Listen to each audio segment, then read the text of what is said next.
Already exhausted at the start of the second Trump administration is the White House press corps. Peter Baker, a White House correspondent for the New York Times, told Vanity Fair on Wednesday that anyone who experienced it previously can recall how relentless it was.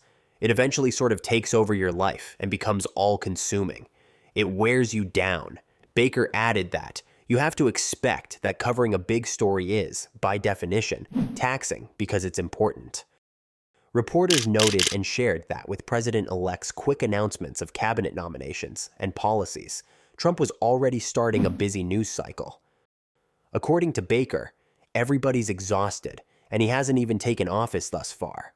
Trump is someone who blooms on unpredictability, and the press corps is experiencing déjà vu, according to the Hill National Political Staff writer Julia Manchester.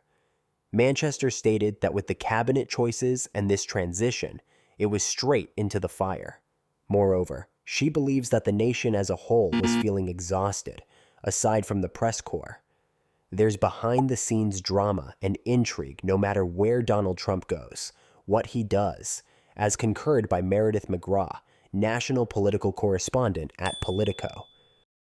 But she also said that instead of being hair on fire while covering every Trump post, media outlets will probably be thinking bigger picture about stories.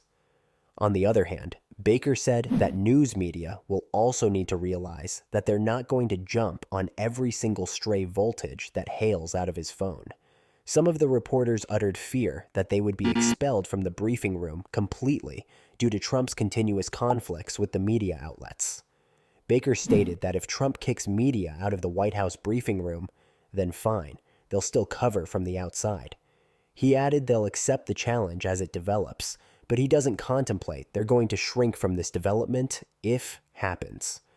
However, unlike in 2016, McGraw noted that Trump and his administration will come up with the knowledge of relationships with news organizations and reporters that they've had for a long time, as well as how the media works, that they'll undeniably tap into.